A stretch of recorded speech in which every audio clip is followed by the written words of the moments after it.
ألا بذكر الله تطمئن القلوب.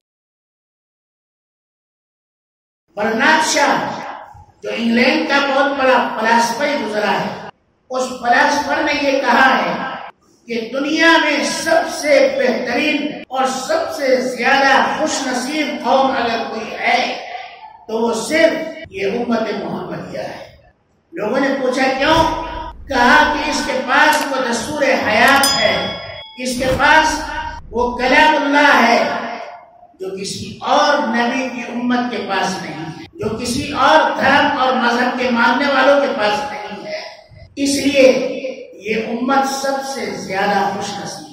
اس سے دوبارہ سوال کیا گیا کہ دنیا میں سب سے زیادہ بد نصیب قوم کون سی ہے یا بد نصیب امت کون سی ہے؟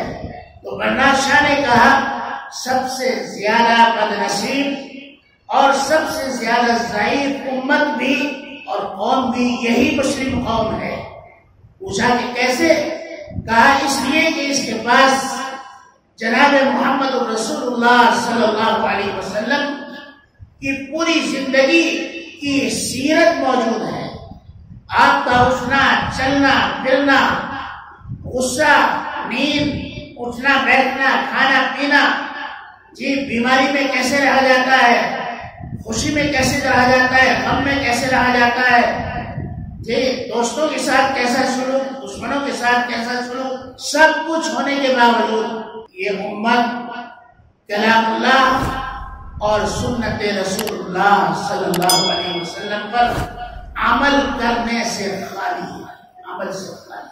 یہی وجہ ہے کہ یہ امت ساری دنیا کی تمام قوموں سے زیادہ بدتر قوم ہے کہ اس کے پاس اتنا بڑا اثاثہ اور اتنا بڑا کلام الہی جس کو اٹھانے کے لیے آسمانوں نے انکار کر دیا کہ ہم ریزہ ریزہ ہو جائیں، زمین نے منع کر دیا، فرشتوں نے منع کر دیا، پہاڑوں نے منع کر دیا کہ ہم اس کلام کی سہل شکت نہیں رکھ سکتے، ہم اس کو نہیں اٹھا سکتے اپنے کندھوں پر۔ لیکن وَحَمَلَهَا الْإِنسَانُ، انسان نے کہا کہ میں اس کو اٹھا دوں گا، اور یقیناً انسان نے اس کو اٹھا لیا۔ اور آج بھی ہزاروں نہیں، لاکھوں نہیں، کروڑوں انسان آپ کو دنیا میں ایسے مل جائیں گے جو اس قرآن کے حامل ہی نہیں بلکہ حافظ ہیں، مفسر ہیں اور مبلغ ہیں، اور نہیں معلوم اللہ نے ان کو قرآن کے کتنے علوم سے آراستہ کیا ہے۔ لیکن یہ بھی ایک حقیقت ہے کہ جہاں ایسے لوگ اس امت میں موجود ہیں وہاں ایسے لوگ بھی زیادہ تر موجود ہیں جو قرآن سے غافل ہیں، ان کو یہی معلوم نہیں کہ نبی نے اپنی زندگی میں کیا فرمایا، نبی کیا پیغام دے کر گئے، نبی نے اس امت کو کس طرح کھڑا کیا تھا۔ جو امت امامت کے لیے آئی تھی، جو امت جو ہے پوری دنیا کی رہبری کے لیے آئی تھی، آج وہ امت سب سے پیچھے کھڑی ہے، سب سے پیچھے، اور ساری دنیا کے لوگ اس کی امامت کر رہے ہیں۔ سائنس اور ٹیکنالوجی میں دوسری قومیں آ گئے ہیں کہ اور جتنے بھی علوم ہیں، سائنس ہو، بایولوجی ہو، جیولوجی ہو، جی اور یا اور دیگر علوم ہو، جتنے بھی آج دنیا میں ڈگریاں ہیں ان تمام ڈگریوں میں سب سے زیادہ غیر قوم آگے ہے اور مسلمان سب سے پیچھے ہے۔ اگر یہی مان لیا جائے کہ مسلمان کے پاس قرآن ہے تو میرے بھائیوں قرآن کے رہنے سے اور قرآن کے گھر میں رکھنے سے کوئی فائدہ نہیں ہوگا۔ ایک آدمی صبح سے شام تک، میں ہمیشہ کہا کرتا ہوں، ایک آدمی صبح سے شام تک اگر یہ کہے کہ نمک نمک تو کبھی اس کا منہ نمکین نہیں ہوگا، اور اگر کوئی آدمی صبح سے شام تک کہتا رہے شکر شکر تو کبھی اس کا منہ میٹھا نہیں ہوگا، جب تک کہ وہ شکر کو چکھ نہ لے، نمک کو چکھ نہ لے، اس کا ذائقہ اس کی زبان پر نہ آ جائے، اس وقت تک اس کا ذائقہ اس کی زبان کو اور اس کے حلق کو محسوس نہیں ہوگا۔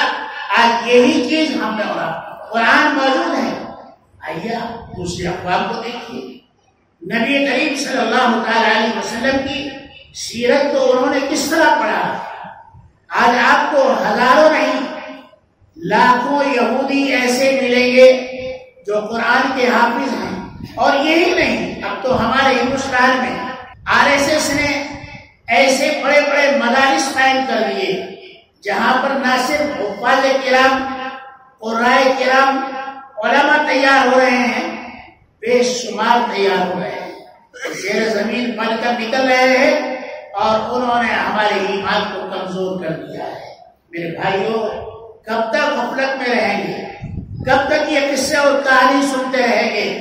کب تک جو ہے ہم اپنے سینہ تان کر کہتے رہیں گے کہ ہم تو مسلمان ہیں، ہم تو پکے مسلمان ہیں، ہم تو نبی سے محبت کرنے والے، ہم تو نبی سے عشق کرنے والے مسلمان ہیں؟